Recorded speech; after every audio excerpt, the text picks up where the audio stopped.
Hello everyone. So welcome again on the digital platform of the Toolbox. हम लोग बात कर रहे थे ट्रांसफार्मर, प्रैक्टिकल ट्रांसफार्मर का कंडीशंस, फेजर्स के बारे में, जहाँ पे हम लोगों ने देखा था कि एक अप्रोच देखा था कि फेजर को ड्रॉ कैसे करें, बनाए कैसे। आज हम लोग पूरा कंप्लीट फेजर डायग्राम देखेंगे प्रैक्टिकल ट्रांसफार्मर का। सो हेडिंग लिखिए complete phasor diagram of complete phasor of practical transformer, complete phasor of transformer। आइए जरा इसमें देखते हैं क्या है। पिछली बार हम लोगों ने देखा था कि जब हम लोगों ने एक ट्रांसफार्मर को लोडेड कंडीशन पे लिया था और उसमें प्राइमरी वाइंडिंग और सेकेंडरी का हम लोगों ने लीकेज रिएक्टेंस और रेसिस्टेंस को कंसीडर किया था, तो हम लोग कुछ इस तरह से इसके सर्किट को ड्रॉ कर रहे थे। द प्राइमरी साइड, जो आपके पास प्राइमरी साइड था वो मैं कहा था V1 ऑफ टी, यहाँ पे आपके पास रेसिस्टेंस था, यहाँ पे एक इंडक्टेंस था और यहाँ पे आपने HV लगा दिया था, मीन्स हाई वोल्टेज साइड लगाया था, हाई वोल्टेज कॉइल लगाया था।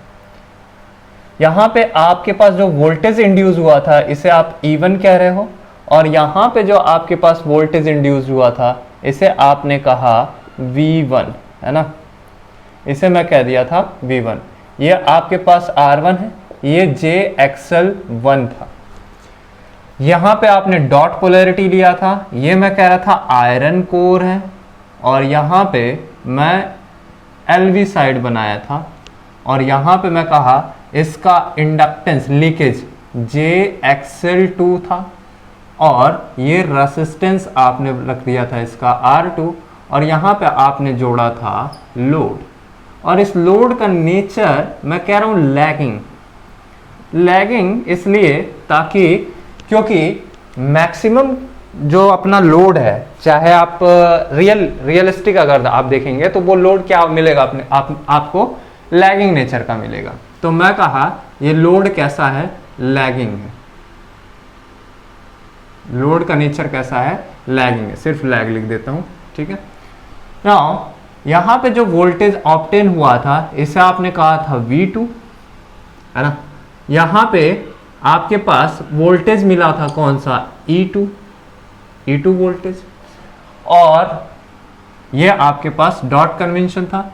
यहां पे करंट फ्लो कर रही थी I1 और यहां से करंट फ्लो कर रही थी I2, ठीक है ना।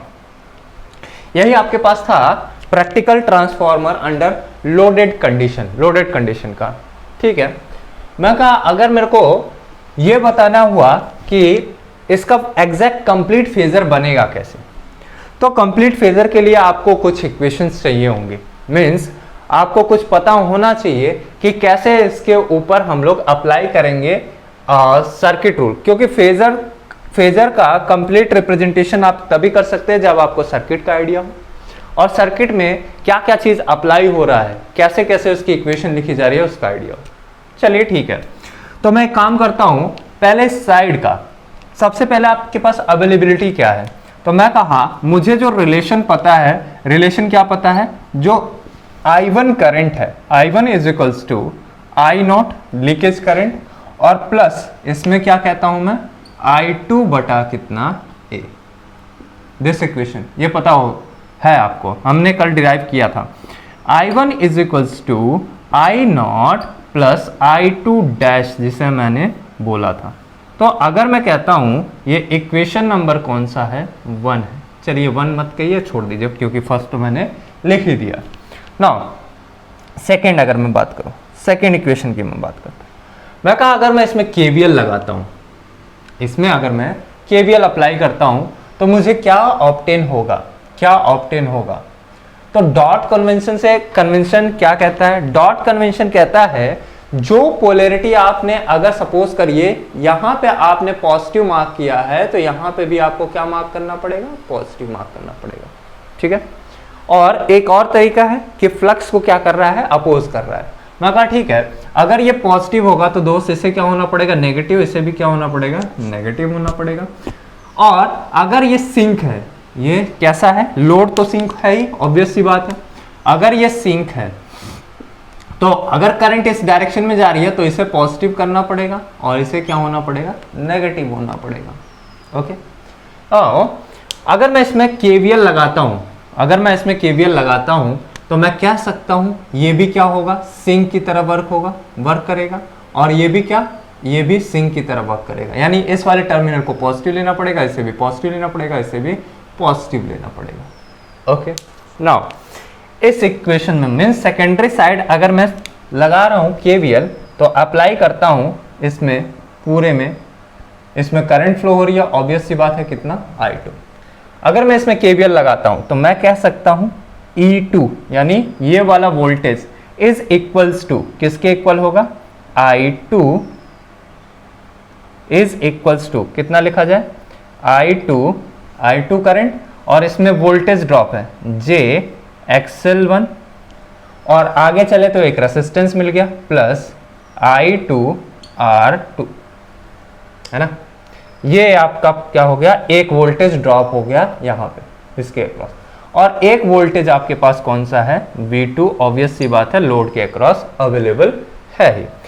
अब ये थोड़ा सा देखने में बड़ा अटपटा सा लगता है क्योंकि हमारी आदत ऐसा है कि रियल पार्ट को पहले लिखते हैं, इमेजिनरी पार्ट को बाद में ड्रॉ करते हैं। ठीक है, नाउ जरा देखो इसे मैं क्या लिख रहा हूं, मैं कहा I2 और यहां पे मैं लिख रहा हूं J plus R plus JXL2 लिख दिया। सो ये आपके पास जो इक्वेशन होगी, this equation is second equation. ठीक है, ये दो इक्वेशन आपको मिल गई, यानी मेरे को पता चल गया कि E2 की कितनी वैल्यू है, तो E2 की वैल्यू यहां पे आपको क्या हो जाएगी, ऑब्टेन हो जाएगी। मैं कहा ठीक, E2 यहां पे ऑब्टेन हो गया। मैं कह रहा हूं अब ये थोड़ा सा आयरन कोर है जिसको सर्किट थ्योरी में समझ पाना थोड़ा इशू है, तो मैं कहता हूं इस E2 को यहां के बजाय यहां इस सर्किट में लाके देखते हैं क्या हो रहा है। अगर मैं E2 को इस सर्किट से इस सर्किट में उठा के लाके देखता हूं तो इसका मतलब है इधर वाले पैरामीटर ऑब्वियसली अपने आप इधर ट्रांसफर हो जाएंगे, करके देख लेंगे, कर भी लेंगे, कोई इशू नहीं है, कर भी लेंगे।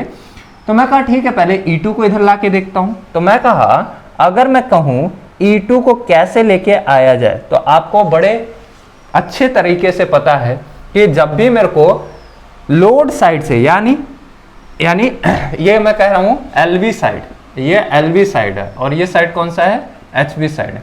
जब भी LV साइड से HV साइड में जाना होता है वोल्टेज को, तो A से क्या करना पड़ता है, मल्टीप्लिकेशन करना होता है, A से मल्टीप्लिकेशन, क्योंकि ये लो वोल्टेज है, अगर हाई वोल्टेज में जाएंगे तो वोल्टेज को क्या करना पड़ेगा, इंक्रीज करना पड़ेगा। मैं अगर ठीक है, अगर मैं वोल्टेज को इंक्रीज कर रहा हूं दोस्त, तो जितना E2 है इसमें टर्न रेशियो का मल्टीप्लिकेशन करता हूं, यानी यहां पे मैं कहा था E1 upon E2 is equals to कितना A, then E1 is equals to A into E2।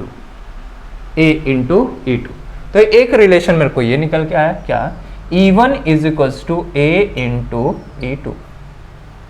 तीसरा रिलेशन आ गया, इसी को मैं कहता था कि रेफर टू प्राइमरी साइड, इसी को मैं क्या कहता था, E2 dash, refer to primary side, यही बन जाता है आपका E2 dash. Now the fourth equation, अगर मैं कहूं कि V1 कितना अप्लाई हुआ दोस्त, V1 कितना अप्लाई हुआ है, तो जिस तरह से इस सर्किट में यहां पे वोल्टेज ड्रॉप हुआ, यहां पे वोल्टेज ड्रॉप हुआ, उसी तरह से इस सर्किट में यहां पे भी वोल्टेज ड्रॉप होगा और यहां पे भी वोल्टेज ड्रॉप होना होगा। ऑब्वियस सी बात है, अगर करंट यहां पे एंटर कर रहा है तो इस कॉइल को क्या बनना होगा, सिंक बनना होगा, मैंने आपसे पहले ही बात कर रखी थी। और इस सर्किट में अगर मैं अप्लाई करता हूं केवीएल, इस सर्किट में अगर मैं अप्लाई करता हूं केवीएल, तो मैं इजीली फाइंड आउट कर सकता हूं V1 की वैल्यू क्या है। अगर V1 की वैल्यू आपको निकालनी है तो मैं कहूंगा V1 is equals to, V1 की वैल्यू क्या होनी है, V1 is equals to I1 R1 plus कितना JXL1 प्लस कितना दोस्त, प्लस E1, है ना। This is your fourth equation. ये आपके पास क्या बन गए, 4 इक्वेशन निकल के आ गए। अब इन्हीं की मदद से मैं क्या करूंगा, फेजर को ड्रॉ करूंगा। अब इन्हीं की मदद से फेजर को ड्रॉ करूंगा। तो दोस्त ऐसा है कि मैं ड्रॉ आपको दो तरीके से करके बताऊंगा, ठीक है। फेजर का जो मैं रिप्रेजेंटेशन दूंगा वो दो तरीके से दूंगा। आपको जो तरीका अच्छा लगे वो आप रखिए, कोई इश्यू नहीं है, बट मैं कहूंगा जो मैं बता रहा हूं सर्किट पॉइंट ऑफ व्यू से आप हमेशा बेस्ट रखिए। सर्किट पॉइंट ऑफ व्यू जो होगा वो पूरी अच्छी तरीके से रिप्रेजेंट करता है हर एक चीज को, प्रॉपर चीज को, ठीक है। चलिए, तो सबसे पहला मैं दे रहा हूं phasor diagram, complete phasor diagram by circuit point of view. Circuit point of view, circuit point of view से जरा देखते हैं। आइए इस पॉइंट ऑफ व्यू से जरा हम देखते हैं। तो मैं कहा कि जब हम लोगों ने फेजर बनाना स्टार्ट किया था उस टाइम पे ही मैंने कहा था कि मैं आपको आइडियल में ही बताया था कि फ्लक्स जो है वो लैग कर गया इंड्यूस्ड वोल्टेज से बाय 90 डिग्री। फ्लक्स लैग कर गया था इंड्यूस्ड वोल्टेज से बाय 90 डिग्री। क्यों? अगर मैं सर्किट पॉइंट ऑफ व्यू से देखूं, अगर ये अवेलेबल नहीं था, ये अवेलेबल नहीं था, तो यहां से आप देखेंगे V1 बराबर किसके है? E1 के। आइडियल केस में तो अगर मैं कहूं V1 बराबर हो जाए दोस्त E1 के, और E1 की वैल्यू कितनी थी? N d∅ कितना? dt, flux, rate of change of flux into number of turns. तो यहां से आपके पास क्या आया था? N1 φm। अच्छा, φm इसको मैं क्या रखा था? यहां पे रखा था d, और इसे रखा था φm sin ओमेगा t। तो जब आपने इसको डिफरेंशिएट किया था तो N1 φm ओमेगा, और साइन को क्या बता रहे थे? cos omega t। तो ये क्या कर गया था? E1 यानी वोल्टेज जो इंड्यूस हुआ था E1, ये क्या कर गया था? लीड कर गया था 90 डिग्री के केस में। ये सर्किट पॉइंट ऑफ व्यू बता रहा है कि आपने सर्किट में बैठ के इसको कैसे देखा है दोस्त, ठीक है। ये सर्किट पॉइंट ऑफ व्यू है, ठीक है। बात करेंगे वो जो आप माइनस लगा रहे हो उस पर भी बात करेंगे। मैं कहा ये सर्किट पॉइंट ऑफ व्यू है, यहाँ पे फ्लक्स साइन ओमेगा टी में है और induce voltage cos omega T में है। इंड्यूस अगर कॉस में है तो 90 से क्या कर गया? फ्लक्स से लीड कर गया। मैं कहा ठीक है, इस फेजर को अगर मैं ड्रॉ करता हूं, इस फेजर डायग्राम को अगर मैं ड्रॉ करता हूं तो मैं बनाने की कोशिश करता हूं 90 डिग्री से लीड कराता हूं किसको? इंड्यूस फ्लक्स को, सॉरी इंड्यूस वोल्टेज को। तो मैंने कोशिश करनी है कि 90 डिग्री से लीड कराना है, ठीक है। आइडियली तो 90 से लीड करेगा, बट अभी क्या आ गया? कुछ इसमें आ गया, ठीक है। चलिए देखते हैं।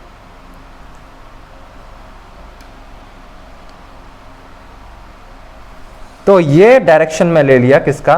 फ्लक्स का। ये डायरेक्शन मैं लेता हूं फ्लक्स का।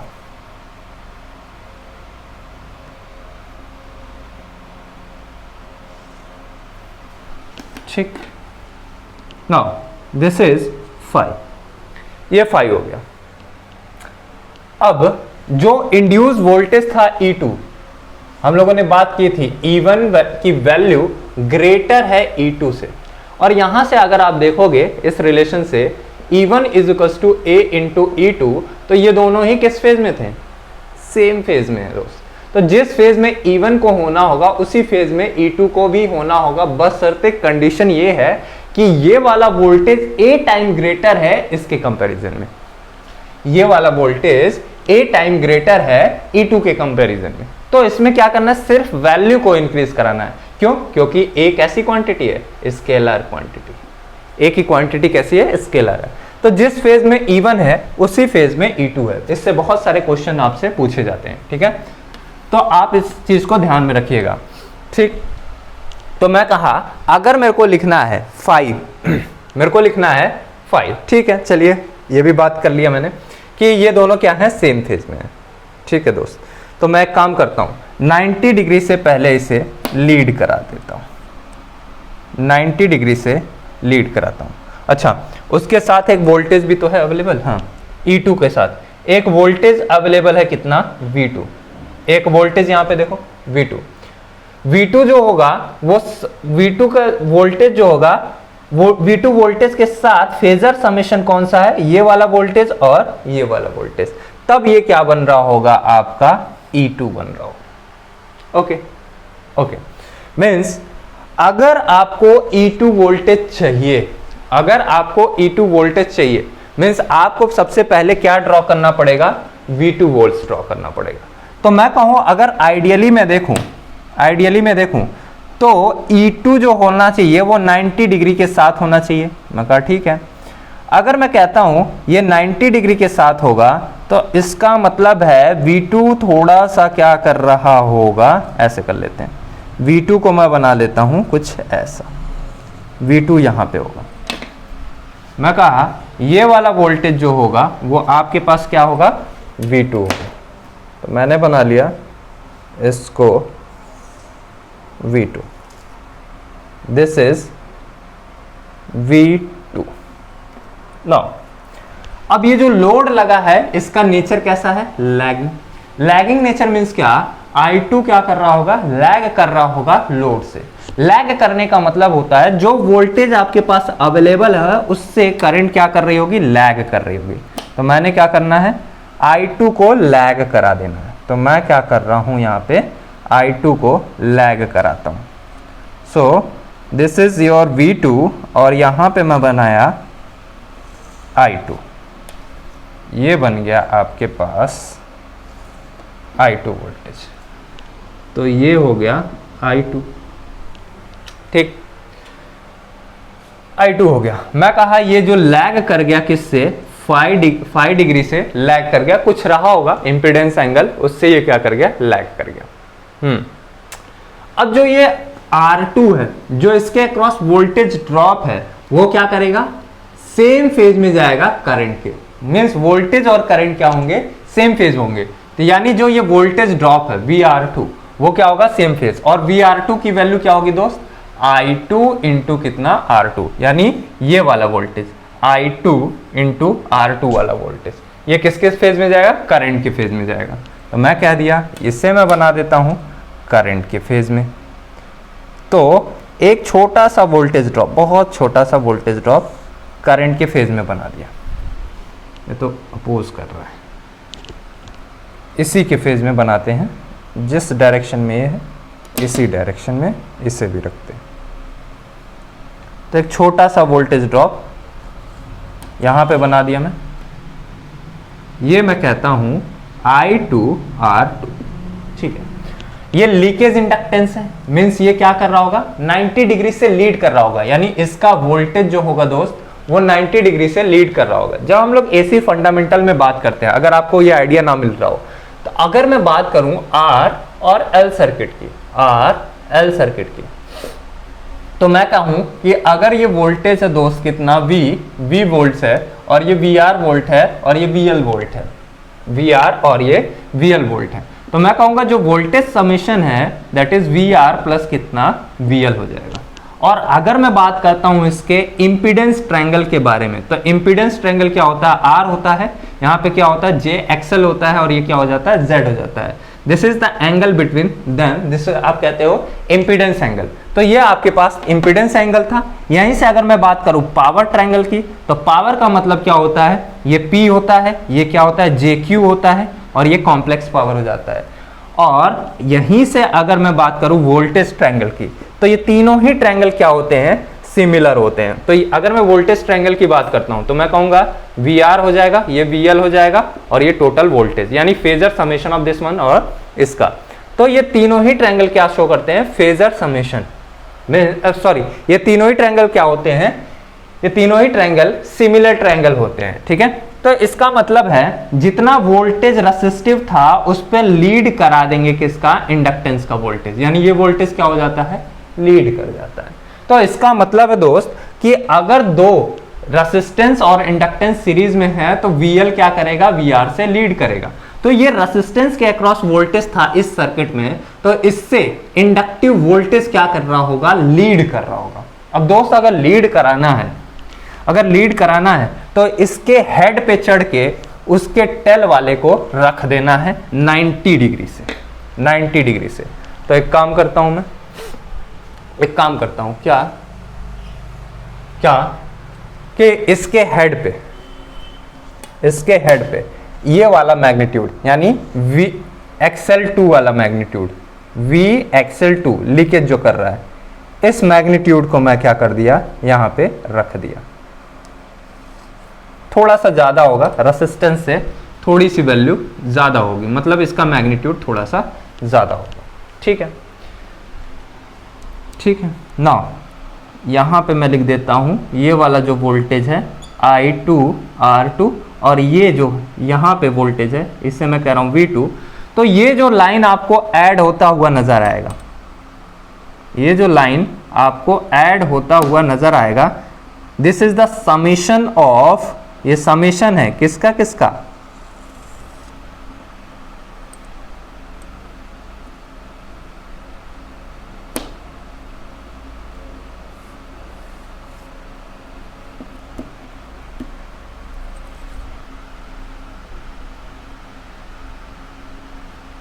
ये मैग्नीट्यूड, ये बन जाएगा आपके पास कितना, JI2 XL2। तो ये वाला जो मैग्नीट्यूड है ये बनेगा आपके पास कितना, E2 वोल्ट्स, ये मैग्नीट्यूड बन जाएगा E2 वोल्ट्स। ठीक है, नाउ आगे आइएगा, मार्कर कहाँ रख दिया, आगे आइए। ठीक है, तो होना भी यही चाहिए था, होना भी चाहिए था क्या, अगर मैं यहां से देखूं तो I2 और यहां से इस करंट का मल्टीप्लिकेशन करूंगा तो कितना बन जाएगा, I2 यहां पे, तो वोल्टेज प्लस ये वाला वोल्टेज प्लस ये वाला वोल्टेज ऐड हो गया, तो ये बन गया आपके पास यहां पे। ठीक है, यहां पे जरा देखिए, अगर मैं इसको जोड़ता हूं तो ये आपके पास इंपीडेंस ट्रायंगल Z बन जाएगा, और जो ये वाला एंगल है ये कहीं ना कहीं θ1 बन जाएगा। θ1 is a impedance angle, means इसके θ2 सॉरी, ये बन जाएगा θ2, मीन्स इसमें कितना इंपीडेंस ऑफर कर रहा है वो आपको यहां से अवेलेबल हो जाएगा। ठीक है, ठीक है, कोई इशू नहीं है, कोई इशू नहीं है। तो ये आपके पास बन गया E2 बन गया। नाउ अब मुझे क्या चाहिए दोस्त, अब मुझे ऐसा चाहिए कि E1 भी बताइए और V1 भी बताइए, यहां तक पहुंचाइए इस इक्वेशन का उपयोग करके। तो E1 और V1 को बताने के लिए मेरे को I1 करंट अवेलेबल होना चाहिए, और I1 करंट अवेलेबिलिटी कहां से, किस रिलेशन से आएगी, I1 करंट की अवेलेबिलिटी इससे आएगी। ओके, नाउ अब आओ जरा, मैं कहा कि I1 की जो वैल्यू है वो I2 बटा कितना है, A है। A इज अ ट्रांसफॉर्मर या टर्न रेशियो, तो मैं कहा अगर A है तो इसका मतलब इसकी वैल्यू क्या हो रही होगी, कम हो रही होगी। तो यह वैल्यू आपको पता है कितना, I2 बटा A, this is equals to I2 dash, ये बन जाएगी आपके पास वैल्यू। ओके, नाउ एक काम करता हूं, आपको तो पता ही है नो लोड करंट तो आना ही आना है, क्यों, क्योंकि यहां पे अवेलेबल है, इसका और इसका समेशन है। तो मैं पहले ही बता चुका हूं कि यहां पे आपके पास नो लोड करंट भी अवेलेबल होगा, तो इन दोनों का समेशन हो जाएगा। तो मैं कहता हूं यहां पे मैं बना लेता हूं नो लोड करंट, ये सारे फेजर में ड्रॉ कर चुका हूं। ठीक है, यहां पे मैंने बना लिया no load current I not हो गया। ओके, अब कुछ ज्यादा ही हो गया,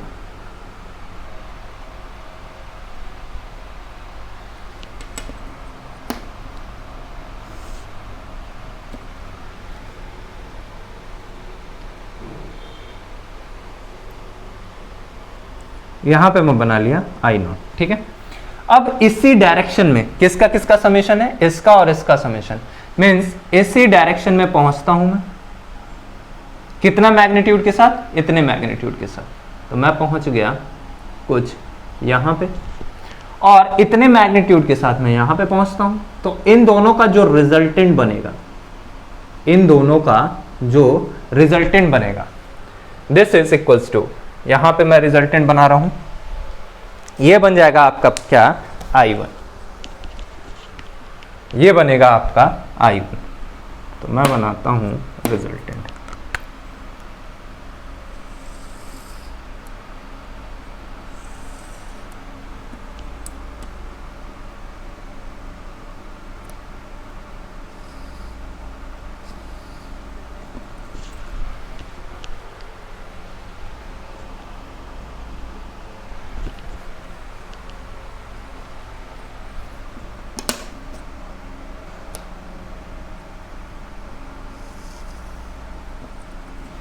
ये बन जाएगा आपके साथ क्या, I1। ठीक है, नाउ ये I1 अवेलेबल हो गया आपके। अब एक काम करते हैं, इक्वेशन लगाते हैं। I0 अवेलेबल था, no load current, I1 available हो गया। अब एक काम करते हैं दोस्त कि अपने पास E1 की वैल्यू अवेलेबल ही है, कितना, A टाइम्स ऑफ E2, और दोनों का डायरेक्शन क्या है, सेम है। तो जितना वोल्टेज E1 था इसी डायरेक्शन में A टाइम्स क्या कर जाइए, आगे बढ़ जाइए, इसी डायरेक्शन में A टाइम्स आगे बढ़ जाइए, इसी डायरेक्शन में A टाइम्स आगे बढ़ जाइए। तो यहां से मैंने A टाइम्स आगे बढ़ा देना है, A टाइम्स आगे बढ़ गया, कितना, ये जो वोल्टेज ऑब्टेन होगा ये वोल्टेज कहलाएगा A इंटू E2, और इसकी वैल्यू कितना है, E1 के बराबर है। A इंटू E2 और इसकी वैल्यू कितना है, E1 के बराबर है। अब एक काम करो, ये भी हो गया, कहाँ गया दोस्त, ये वाला अवेलेबल, ये बना दिया हमने, ये भी बना दिया, ये भी बना दिया, ये भी बना दिया। अब अपने को क्या बनाना है, V1 बनाना है। तो E1 जितना वोल्टेज आपको मिला उसमें आप क्या करिए, I1 R1 और I1 JXL1 ऐड कर दीजिए। तो एक काम करता हूं मैं यहां पे एक छोटा सा वोल्टेज I1 R1 को क्या करता हूं, ऐड करता हूं, लेकिन इसका डायरेक्शन जो होगा वो करंट के डायरेक्शन में जाना होगा। क्यों, वही फिर से कंडीशन है, क्योंकि ये रेसिस्टेंस और इंडक्टेंस है, तो रेसिस्टेंस और इंडक्टेंस, तो ये वोल्टेज अगर VR है तो यहां पे कौन होगा, VL होगा। और रेसिस्टेंस के केस में करंट और वोल्टेज क्या होता है, सेम फेज में जाना होता है। ठीक है, तो एक काम करता हूं, करंट I1 तो यहां मिल गया, अब VR क्या होगा, करंट के सेम फेज में जाएगा। VR जो होगा वो करंट के सेम फेज में जाना होगा। तो एक काम करता हूं, तो ये जाता हूं मैं करंट के सेम फेज में, आइए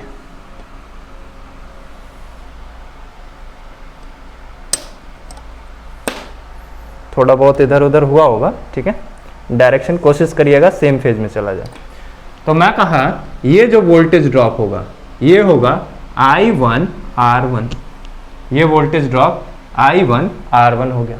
नाउ इससे 90 डिग्री क्या करेगा, लीड करेगा, कौन, ये वाला वोल्टेज। तो 90 डिग्री लीड कराते हैं, 90 डिग्री लीड कराते हैं।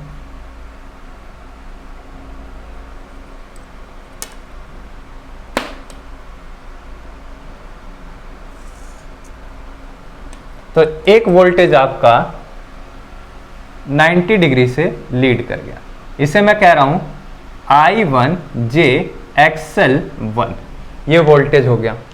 अब जो रिजल्टेंट मिला इसका प्लस इसका प्लस इसका, ये कहलाएगा V1। तो ये पूरा वोल्टेज वो है, ये पूरा वो मैग्नीट्यूड है जो क्या कर रहा है, इन सभी को ऐड कर रहा है।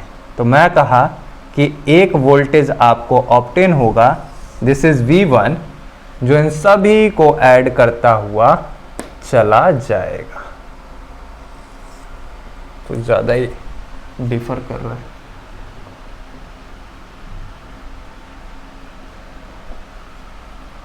ये मैग्नीट्यूड था E1, A इंटू E2, ये मैग्नीट्यूड आपके पास कितना था, E1, ये वाला मैग्नीट्यूड जो मिला इसे मैं कहा E1। ठीक, अभी ये बहुत ज़्यादा डिफर कर रहा है, इतना भी नहीं करेगा। तो यहाँ पे जो आपके पास वोल्टेज ऑब्टेन होगा,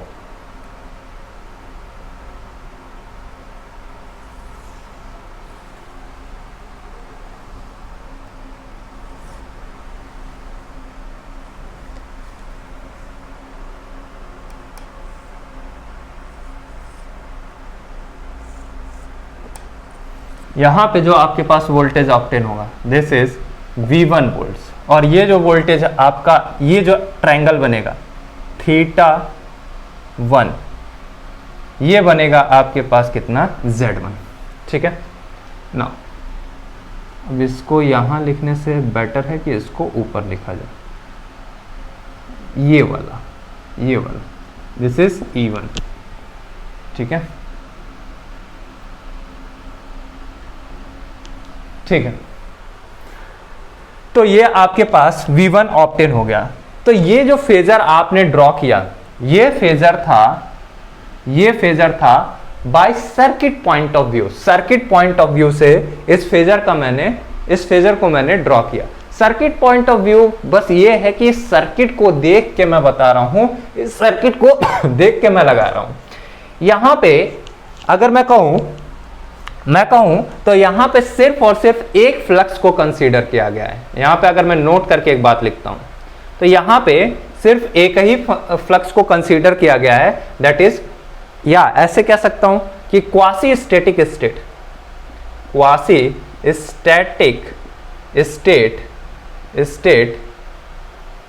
is in consideration. Quasi static state का कंसीडरेशन सिर्फ यहां पे किया गया है। इसका मतलब है यहां पे सिर्फ एक ही फ्लक्स को मान के चला गया है। कोर के अंदर ये ऐसा बार बार नहीं कह रहे हैं यहां phi1 प्रोड्यूस हो रहा है, phi2 प्रोड्यूस हो रहा है।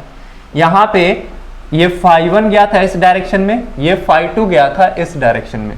ये ऐसा कोई भी थ्योरी की बात नहीं करना चाहते हैं, वो सिर्फ ये कहना चाहते हैं, ये फेजर ये कहना चाह रहा है कि आप सर्किट पॉइंट ऑफ व्यू से बैठ के देखिए, और कोर अगर क्वासी स्टैटिक स्टेट में है दोस्त, क्वासी स्टैटिक स्टेट में अवेलेबल है, तो मतलब एक फ्लक्स फ्लो हो रहा है और उसी फ्लक्स से ये भी ईएमएफ इंड्यूस हुआ है और ये भी ईएमएफ इंड्यूस हुआ है।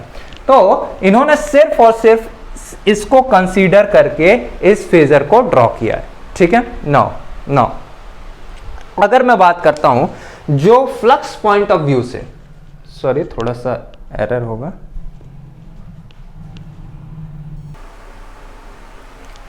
चलिए थोड़ी सी सप्लाई सिस्टम की प्रॉब्लम है तो एरर आ गया था। एरर मतलब सप्लाई में प्रॉब्लम होने की वजह से कुछ परेशानी हो गई थी। चलिए कंटिन्यू करते हैं।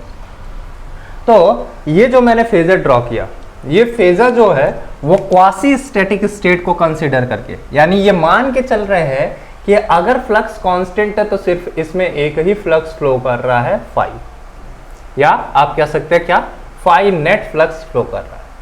यानी इसे एक फ्लक्स के कंसिडरेशन पे ड्रॉ किया गया है और यही रियल है, यही सही अप्रोच है, यही सही अप्रोच है।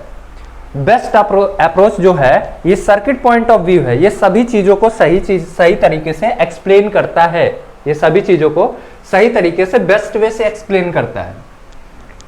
यहां पे कोई भी चीज, हाँ ठीक है वो भी सही है कि नेगेटिव आना भी सही है, अभी हम लोग कंक्लूजन पे पहुंचेंगे। चलिए, तो ये सर्किट पॉइंट ऑफ व्यू से मैंने फेजर को ड्रॉ किया, ठीक है। चलिए, अगर मैं कहता हूं कि मेरे को बताइए phi1 कौन होगा, phi1 कौन होगा, तो phi1 जो होगा हमेशा E1 और I1 करंट के बीच में आएगा। तो मैं कहा E1 और I1 के बीच में क्या बन जाएगा, phi1, और E2 और I2 के बीच में, E2 और I2, तो E2 कहाँ है, यहां पे E1 है, ये कौन है, E2 है। तो E2 और I2 के बीच में आपके पास जो फ्लक्स आएगा, जो एंगल आएगा, इसे मैं कह रहा हूं phi2, ठीक है, या V2 और I2 के बीच से आप निकाल लीजिए तो आपके पास आ जाएगा phi2, ठीक है। चलिए, तो आप ये सारी चीजें यहां से इजीली कैलकुलेट कर सकते हैं, इजीली कैलकुलेट कर सकते हैं। सो लिख लीजिए phi1 is angle between V1 versus I1. phi2 is angle between V2 versus I2, ठीक है, V2 I2। चलिए, तो यहां से अगर आपको पावर कभी भी कैलकुलेट करना हुआ, डस्टर कहां गया, यहां से अगर आपको पावर कैलकुलेट करना होगा तो आप phi1 phi2 को पता करके इजीली कैलकुलेट कर सकते हैं। और यहां पे अगर मैं θ2 और θ1 की बात करूं तो θ2 क्या है, θ2 is equals to impedance angle at secondary,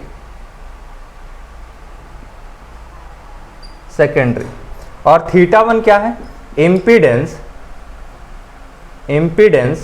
angle at primary, primary का क्या है, एंगल है। तो ये हम लोग इजिली कैलकुलेट कर सकते हैं, फेजर से बना सकते हैं, ठीक है। θ1, θ2, φ1, φ2 इजिली पावर वगैरह कैलकुलेट कर सकते हैं। ये V1 और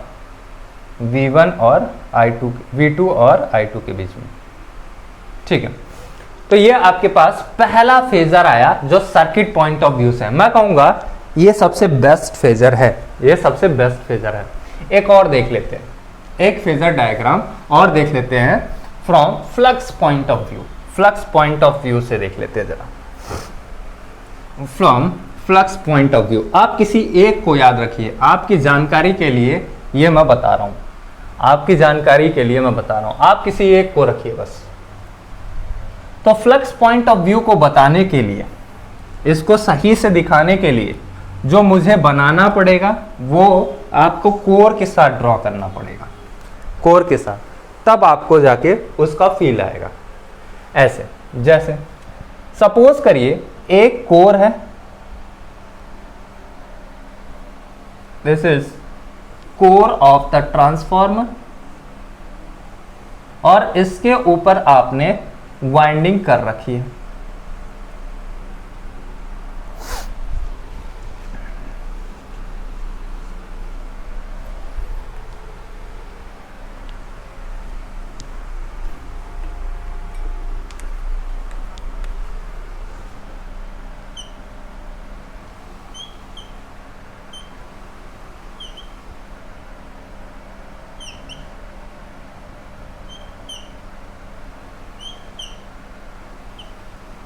कोर हो गया, इसके ऊपर आपने क्या कर रखी है, वाइंडिंग कर रखी है,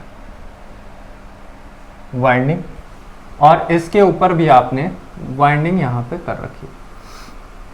इसे मैं कहा N1 टर्न्स, N1, ये N2 है। N1 की वैल्यू ग्रेटर है किससे, N2 से। ये एयर कोर है ही, मीन्स एयर है। ये HV साइड है, ये HV साइड है, ये वाली साइड HV है, और ये वाली साइड कौन सी है, LV। ओके, नाउ जो इस वाइंडिंग का रेसिस्टेंस है यहां से दिखा दिया, और जो लीकेज रिएक्टेंस है JXL1 R1, यहाँ पे वोल्टेज कितना हो गया, V हो गया। यहाँ पे मैंने इसे लगा दिया, यहाँ पे वोल्टेज कितना हो गया, E1 हो गया। यहाँ पे वोल्टेज कितना हो गया, V1 हो गया, और इसे मैं कहा V1 ऑफ t। यहाँ पे वोल्टेज, इस वाइंडिंग का रेसिस्टेंस यहाँ पे मैं दिखा देता हूँ, यहाँ पे reactance means leakage reactance XL2, ये R2 हो जाएगा, और यहाँ पे आपने कनेक्ट किया है लोड। लैगिंग नेचर का ही है, नेचर कैसा है, लैगिंग का है। यहाँ पे इंड्यूस वोल्टेज कितना है, E2 वोल्ट्स है। यहाँ पे वोल्टेज मैंने ले लिया V2। ध्यान से समझिएगा, ये सारी बातें मैंने कई बार बता रखी है, फिर बताता हूं। जब ये करंट ड्रॉ करेगा कितना, I1, तो यहां पे ये फ्लक्स प्रोड्यूस होगा, दिस इज φ1, ब्लू वाला फ्लक्स इधर से जा रहा है, दिस इज φ1। करंट इधर गया तो फ्लक्स आ गया φ1। अगर मैं इसको डॉट से पॉजिटिव बना रहा हूं तो यहां पे भी मुझे क्या बनाना पड़ेगा, पॉजिटिव बनाना पड़ेगा, डॉट कन्वेंशन। अगर नेगेटिव को डॉट से दिखाता तो यहां पे भी नेगेटिव को दिखाता डॉट से, ठीक है। अगर फाई का डायरेक्शन ये मीन्स क्लॉकवाइज डायरेक्शन में मूव कर रहा है, तो इसका मतलब है अगर लोड करंट को लेगा, अगर लोड विथड्रॉ करेगा करंट को, तो इसका मतलब है इसमें करंट इस डायरेक्शन में फ्लो होगी।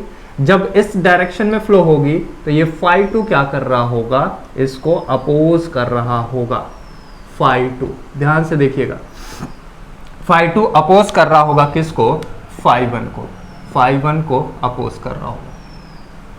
यहां पे ये एक एक फ्लक्स के ऊपर बैठ के बात कर रहे हैं। जो अभी ये फेजर बनाएंगे, इन्होंने कहा जो EMF आपका यहां पे इंड्यूस्ड होगा, जो यहां पे EMF इंड्यूस्ड होगा, E is equals to minus of N d phi by dt, E is equals to N minus of N d phi by dt। Negative sign क्या शो कर रहा है, नेगेटिव साइन ये बता रहा है कि फ्लक्स का क्या कर रहा है, अपोज कर रहा है। और जब आप यहां पे निकालते थे n d phi by d t phi m sine omega t दोस्त, तो यहां पे आपके पास क्या आती थी value omega n n n है ही, और यहां पे कितना फाई एम, और ये बन गया कॉस ओमेगा टी। और कॉस ओमेगा टी को अगर मैं लिखूं तो मैं कह सकता हूं ओमेगा फाई एम, यहां से मैं लिख सकता हूं कितना पाई बाई टू साइन कितना पाई बाई टू माइनस यहां पे क्या लिख सकता हूं ओमेगा। तो अगर मैं नेगेटिव को अंदर ले जाता हूं तो ये बन जाएगा n omega phi m sine omega, positive का हो जाएगा, माइनस कितना बन जाएगा पाई बाई टू बन जाएगा। इसका मतलब है यहां पे जो इंड्यूस वोल्टेज हुआ वो क्या कर गया, लैग कर गया। इसका मतलब है दोस्त ये जो पॉइंट, ये जो आप बना रहे हो, ये जो बना रहे हो, ये कैसे बनाए हो, ये आपको from flux point of view, from by flux point of view देख के बना रहे हो। मैं इस फ्लक्स को कंसीडर करके आप चल रहे हो, फ्लक्स को आप रेफरेंस मान रहे हो। वहां पे हम लोग सर्किट कंसीडरेशन करके चले थे।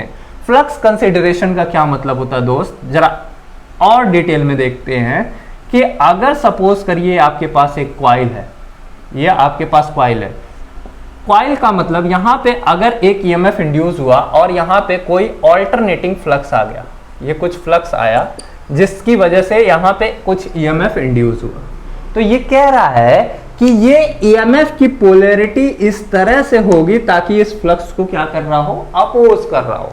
That is the Lenz law.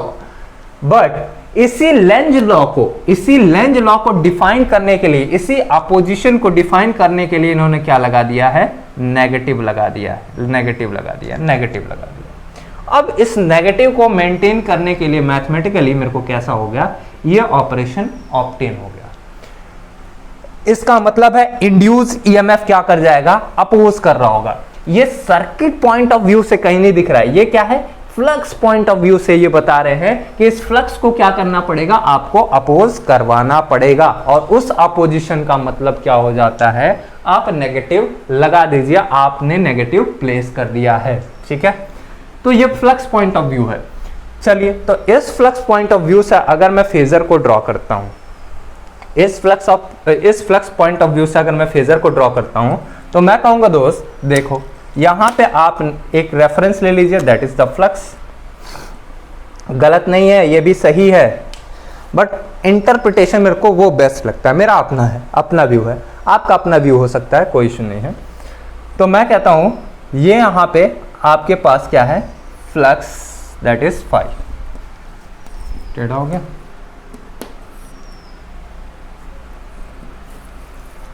अगर यही स्पेस होता तो मेरे को पता भी नहीं चलता टेढ़ा है कि क्या है। ठीक है, तो रेफरेंस है, क्यों, क्योंकि मैं इसे देख रहा हूं, ये रेफरेंस है मेरा, तो यही स्पेस और इसका, आपको स्पेस में कोई टेढ़ा और कोई सीधा नहीं दिखेगा, सब एक जैसा। दिस इज फाई हो गया। अब फाई से क्या कर जाएगा, ईएमएफ क्या कर जाएगा भैया, लैग कर रहा है। अगर ईएमएफ कितना डिग्री लैग कर रहा है, 90 डिग्री, तो मैं कहा लो लैग करवा देते हैं 90। तो यहां पे मैंने ईएमएफ को लैग करवा दिया, कितने से, 90 से। और यहां पे मैं कहा E1 और E2 तो सेम ही फेज में रहना है, क्योंकि E1 बराबर E2 है, तो मैंने यहां पे E2 और E1 बना लिया। E1 बराबर कितना, 2 time, A times of this much, तो ये मैंने बना लिया, पहले ही बना लिया। ओके, अब देखो V1, ये कह रहे हैं कि V1 जो होगा, V1 is minus of E1, V1 is minus of E1, ताकि ये क्या कर रहे हैं, फेज अपोजिशन में दिखा रहे हैं, इसे फेज अपोजिशन में दिखाने की कोशिश कर रहे हैं। ये यहां से बता रहे हैं कि ये E1 जो है इसका विरोध कर रहा है, E1 इसका विरोध कर रहा है, इसके लिए इन्होंने क्या लगा दिया, माइनस लगा दिया, इसके लिए इन्होंने माइनस लगा दिया। तो इसी फेज अपोजिशन को बताने के लिए दोस्त, जो E1 है यहां पे आपने लिया है, इसके अपोजिट में चले जाइए। तो आप क्या चले जाइए, इस E1 के अपोजिट में चले जाइए। तो मैं यहां पे इवन के अपोजिट में चला गया विरोधाभास दिखाने के लिए, दिस इज इवन, और इसकी वैल्यू क्या हो जाएगी, v1 के बराबर हो जाएगी। ये बस लेंज लॉ को सेटिस्फाई कर ले, लेंज लॉ को सेटिस्फाई वहां भी कर रहा था, लेकिन वहां पे हम एक एक फ्लक्स के ऊपर बात ही नहीं कर रहे थे, यहां पे हम लोग एक एक फ्लक्स के ऊपर बात करेंगे बस। तो यहां पे सिर्फ और सिर्फ to satisfy Lenz law, Lenz law, वहां पे भी लेंज लॉ सेटिस्फाई है दोस्त, वहां पे भी सेटिस्फाई है, वहां पे इस तरह से सेटिस्फाई है कि यहां पे नेट फ्लक्स क्या है, कांस्टेंट बना हुआ है, क्वासी स्टैटिक स्टेट यहां पे भी है, बट यहां पे हम एक एक फ्लक्स के ऊपर बैठ के एनालिसिस कर रहे हैं, यहां पे एक एक फ्लक्स के ऊपर बैठ के एनालिसिस कर रहे हैं, बताता हूं कैसे। ठीक है, ये हो गया। ठीक है दोस्त, अब कह रहे हैं कि जो I2 है दोस्त, वो क्या कर रहा है, V2 से लैग कर रहा है। अगर V2 से लैग कर रहा है तो इसका मतलब है V2 जो है वो उसमें कुछ समेशन करना पड़ेगा, तब क्या बनेगा, E2 बनेगा। और अगर लैग कर रहा है तो इसका मतलब है E2 से भी क्या करेगा, लैग करेगा। तो मैं कहा कि यहां पे I2 आप ले लीजिए, I2 आप ले लीजिए और इसे क्या करा दीजिए, लैग करा दीजिए। तो यहां पे हमने बना लिया I2, दिस इज I2, ये हो गया I2। ठीक है, I2 बन गया, I2 बन गया।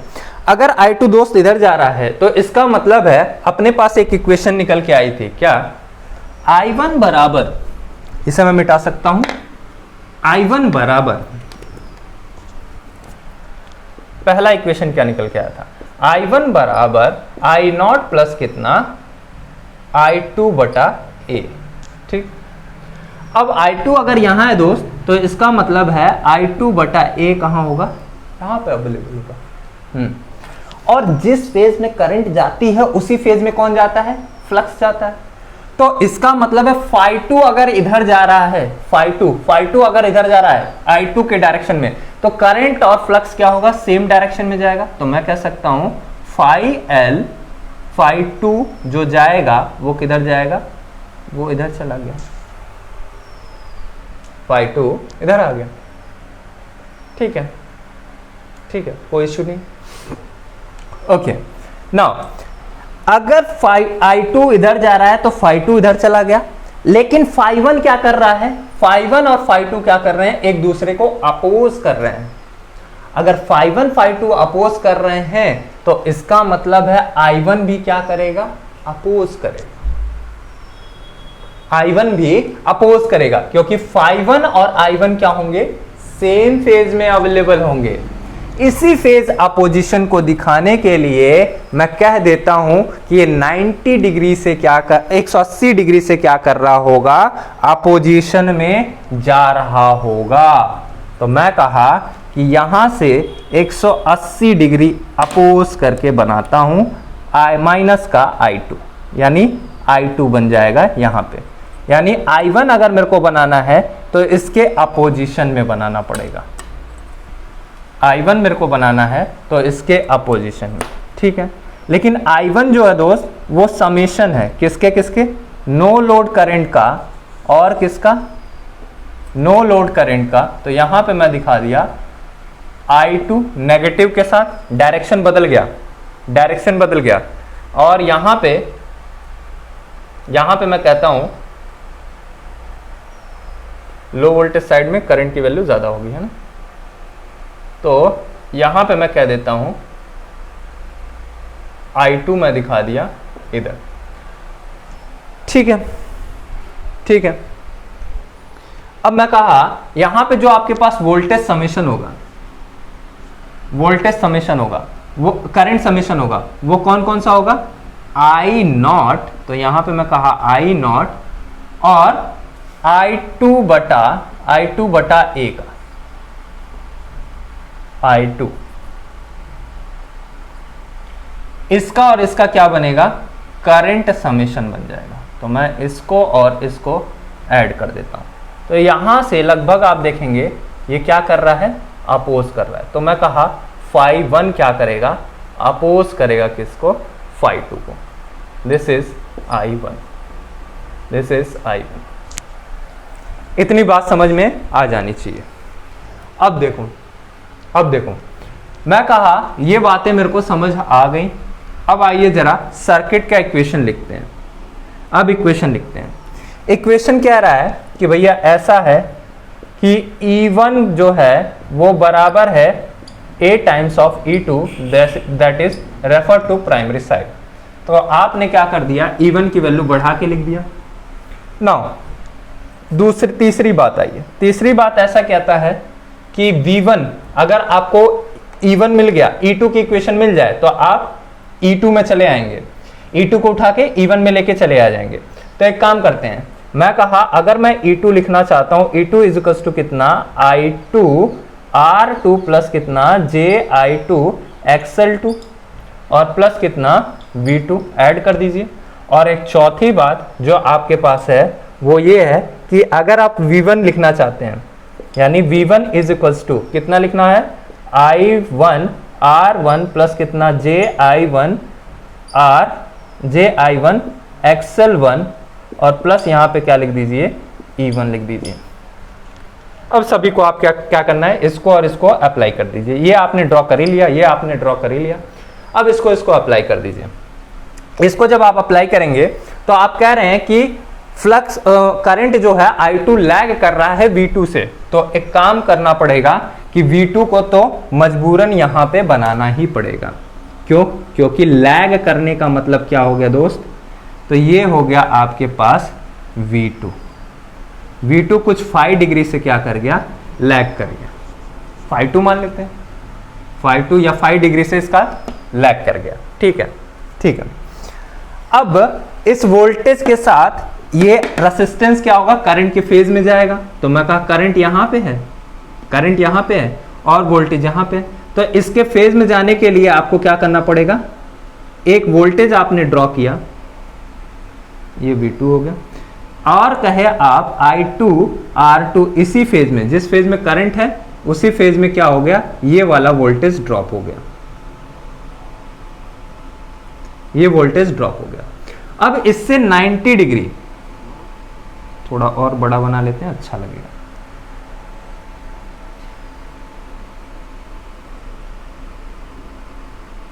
यहां पे बन जाएगा I2 R2 आपने ड्रॉ कर लिया। अब इससे 90 डिग्री, यानी आपने क्या करना है, 90 डिग्री और चल के आना है। तो ये वाला जो वोल्टेज मिलेगा, यानी JI2 XL2, ये वोल्टेज जो होगा 90 डिग्री पे, इससे क्या होगा 90 डिग्री पे। और ये जो ट्रायंगल आपको मिल जाएगा, that is impedance triangle Z2, ये बन जाएगा इंपीडेंस एंगल θ2। सेकेंडरी साइड का इंपीडेंस एंगल आपको ऑब्टेन हो जाएगा। चलिए ठीक है, यहां पे आते हैं। अगर आपको V1 ड्रॉ करना है, V1 बराबर E1 प्लस कितना, इसकी वैल्यू इतनी आनी चाहिए। मैं कहा ठीक है। अगर मैं इसको देखूं तो मैं कह सकता हूं, ये तो आइडियल कंडीशन था जब आपके पास कोई भी वोल्टेज ड्रॉप नहीं था। तो मैं कहा ये जो फेज अपोजिशन बताया दैट इज E1 हो गया। अब इसी के फेज में, यानी I1 के फेज में एक वोल्टेज ड्रॉप होगा I1 R1। तो मैं कहा इसी करंट के डायरेक्शन में मैं जा रहा हूं I1 R1, और इससे मैं 90 डिग्री लीड करा दूंगा किसको, एक वोल्टेज को, जिसका ड्रॉप कितना होगा I2 JXL2 JI1 XL1। तो जो ये वोल्टेज समेशन होगा, दिस इज बिकम, ये क्या बन जाएगा V1, ये क्या बनेगा आपका V1, बिना स्केल के अच्छा बन रहा है।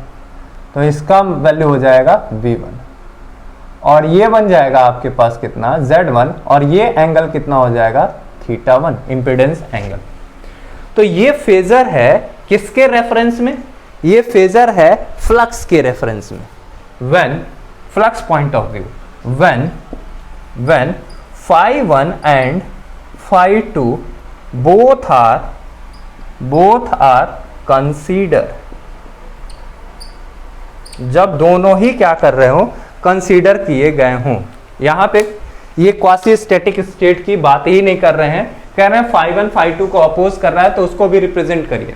और जबकि जो पहला पॉइंट ऑफ व्यू था, सर्किट पॉइंट ऑफ व्यू, वो कहता है यार एक ही तो फ्लक्स फ्लो कर रहा है, क्यों इतना टेंशन लेना।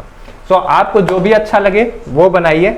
मैं तो यही कहूंगा कि the best part is the circuit point of view. ठीक है, चलिए, thank you, have a nice day. कल मिलते हैं नेक्स्ट सेशन में, जहां पे हम लोग देखेंगे equivalent circuit of a practical transformer. Practical transformer का इक्विवेलेंट सर्किट क्या है, कैसे उसे हम लोग ड्रॉ करेंगे। Thank you, have a nice day. पानी बचाइए, बिजली बचाइए, पेड़ लगाइए और कम से कम पॉल्यूशन करने की कोशिश करिए। Thank you, have a good day.